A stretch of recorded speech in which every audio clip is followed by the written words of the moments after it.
Coming up on FYI, reading your mind, how AI is turning science fiction into fact.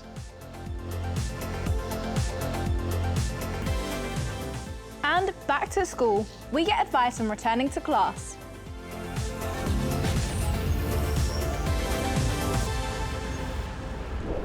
Hello, this is FYI, the weekly news show where we bring you all the latest info on all the top stories. And one thing that's been in the news a lot recently is AI. AI stands for artificial intelligence, and it's technology that enables a computer to think or act in a more human way. One area where AI has been making huge advancements is healthcare. Although it's early days, AI has been helping to read people's minds when they can't speak. Yep, researchers have just created an incredible new brain implant that turns thoughts into speech, allowing paralysed patients to communicate through a digital avatar or icon. The implant converts brain signals into text at nearly 80 words per minute and generates a realistic speaking voice, which is similar to the patient's voice before their injury. Hey Anne, how's it going? It is good to see you. It also generates facial animations that aim to make communication more natural. The software isn't completely accurate yet, but where the brain signal isn't clear, the AI tries to make a best guess at what you want to say. The breakthrough for those who are paralysed could be life-changing, and while it sounds crazy, mind-reading implants seem to be inching closer to reality. Anything is possible.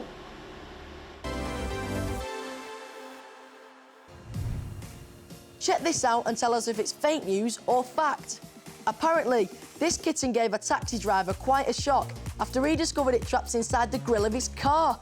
Tom Hutchins says the cat travelled over 500 miles under the bonnet before it was found. But can this possibly be true? Find out later.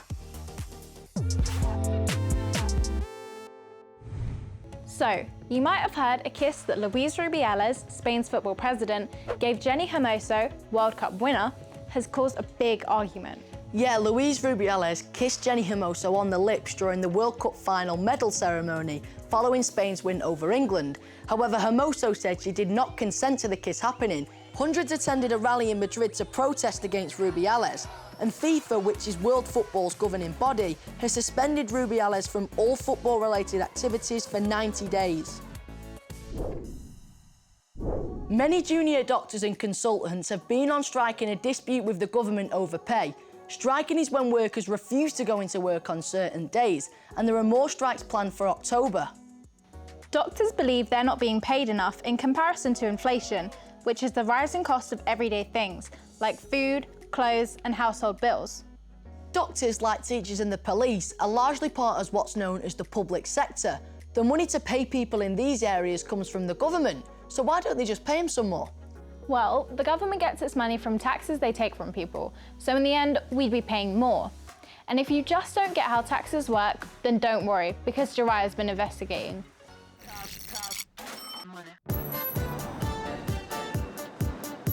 Have you ever stopped and wondered where the government gets all its money from to pay for things like schools, hospitals, the police force, the army?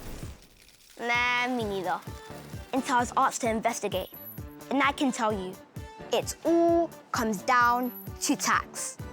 Believe it or not, there are some interesting facts about the money people have to pay the government. Honest. Oh, and you think people our age have to pay tax? I will reveal all later. First, let's go back in time. To a time when people lived in caves. It was every man, woman, and child for themselves. There were no teachers, doctors, police officers, or soldiers. And come to think of it, no streets. Over thousands of years, people started to work together. Communities were created, developing towns and cities. A society with teachers, doctors, soldiers, and emergency services to keep us safe. The one thing these all have in common is they cost money. A lot of it. And that's where tax comes in. Hi, Quinton. Hi, Jorah. Quinton is a financial expert. So how does tax pay for all these things? Well, the government, who runs our society and our country, takes a little bit of money from us each month. How? Well, take a look at that. When you get a job, you earn a paycheck, and out of each month, you have to pay the government a little bit of your money, and that's known as tax. So it's our money the government is spending. Well, over the years, whoever was in charge, kings, queens, and today the government, has a right to collect taxes. In fact, if you run a business, let's say a shop, you have to pay a bit of your profit each month to the government, and that's called corporation tax. In fact, there are lots and lots of different taxes out there, and the government raises an enormous amount each year, about 700 billion pounds. If you wonder what 700 billion looks like, that's 700 with 9 zeros. 000, 000, 000, 000. That's a lot of zeros. Hands up if you think people our age pay taxes. Nice one if you put your hands up. Yep, even people our age pay taxes. Some things we buy like chocolate, pens and games have an amount of tax included in the price you pay. It's called value-added tax, or VAT. Now, Jariah, you might think it'd be massively unfair that we have to pay all that money to the government. But just imagine what things would be like without hospitals and schools and the emergency services and the army. Thank you so much for your help, Clinton. So just like that, the summer holidays is coming to an end for millions of pupils in the UK. Scottish schools have already been back for a week or two. Yep, some of us will be heading back to school with teachers and friends we already know, while some of us will be making the big step of moving to secondary school with a whole new set of teachers and friends to make. Whatever your situation, it's not always easy to get back into the groove of school, especially if you're starting somewhere new. But what should you do if you're feeling a little bit nervous about it all? Well, Laverne Antrobus is a child psychologist and she joins us now. So, Laverne, why can starting a new school or going into a new year be a bit of a nerve-wracking time? Well, we've all just had a long summer break and you get into a bit of a routine of not being at school. But our brains are fantastic mechanisms for getting us back into a system. So your brain will suddenly sort of kick into gear, really. And once that happens, you'll start to have all those feelings again, which is about, yeah, this is okay. This is what I do on a school day. And the stressful feelings seem to disappear. Now, I also know a few pupils are worried about going back to school and maybe being bullied. You know, what advice would you give to them? So I think that you have to perhaps, maybe chat with your friends about what you think's happening, because sometimes you just need to hear somebody else's opinion as to what's going on. And also you have to rely on the adults. Definitely talk to your parents, but please don't be deterred from talking to teachers because they're the people who can really take the action. And we've also got some questions from FYI viewers now. The first one's from Ella. Hi, I'm going to secondary school for the first time. Some of us are nervous about making new friends and having new teachers. What advice do you have?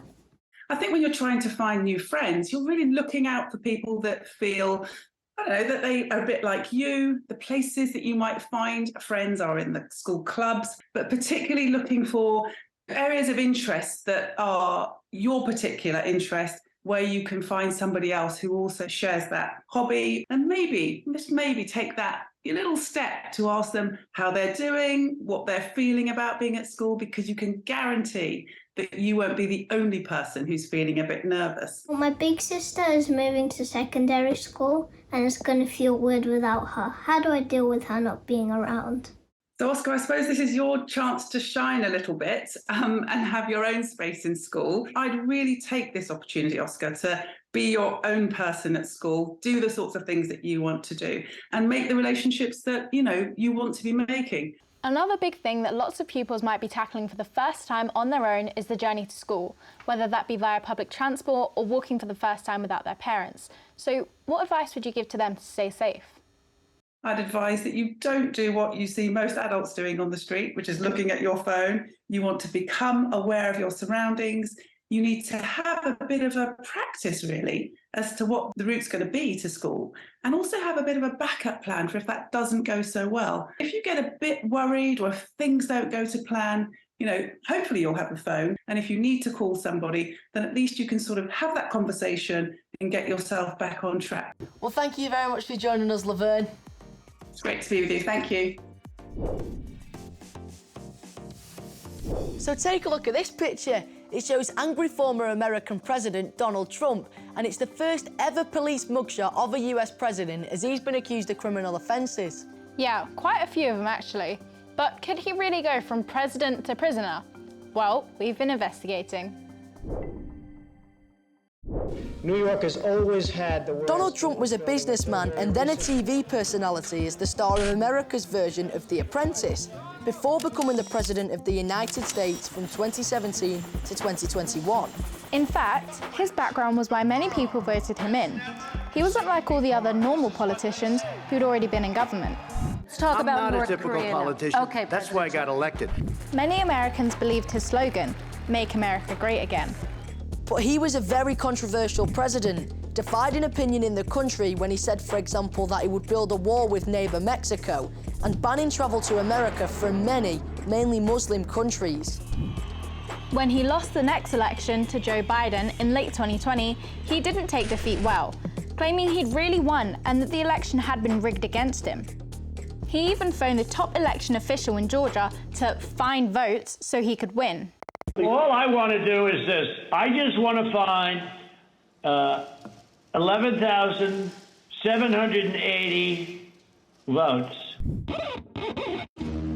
Nothing was ever found wrong with the way the election had taken place.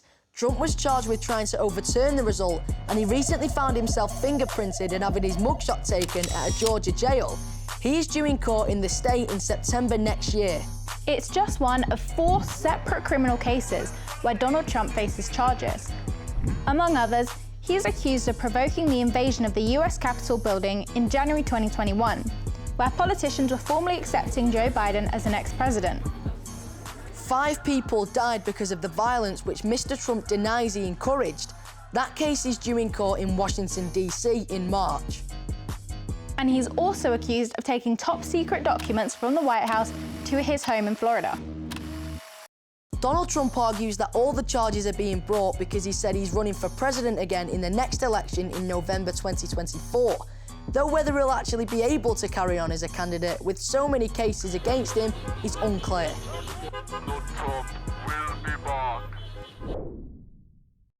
When the COVID-19 pandemic broke out in 2020, people all across the world were trying to find ways to help others and keep them safe. And someone who did just that was 11-year-old Nala Rose.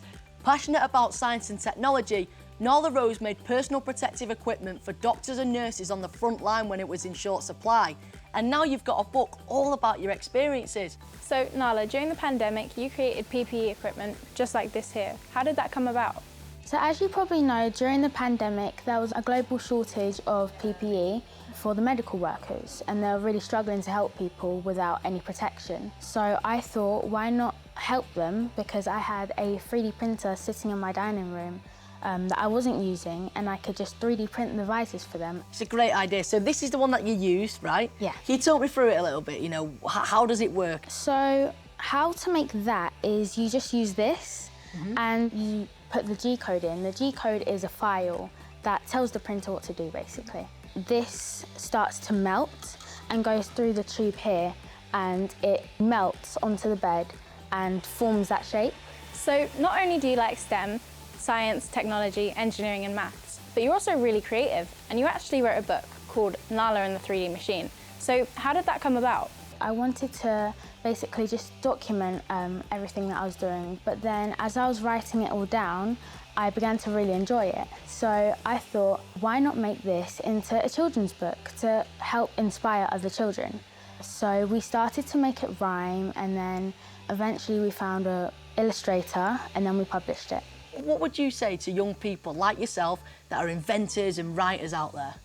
I'd say keep on doing what you're doing, and whatever you want to do, just go for it. Thank you so much for joining us today, Nala. No, thank you so much for having me. So, did you think this courageous kitten stuck in a taxi driver's car was fake news or fact? Well, it's a fact. The cat, called Gizmo, had been missing from her home for a week when Tom found her stuck behind his car's grille. She'd completed a 500-mile round journey before she was discovered surprisingly unharmed and was safely returned to her owner. Well, that's about it for this week. We wanted to leave you with some images from the Children's Day Parade at this year's Notting Hill Carnival in London. See you next time. Bye.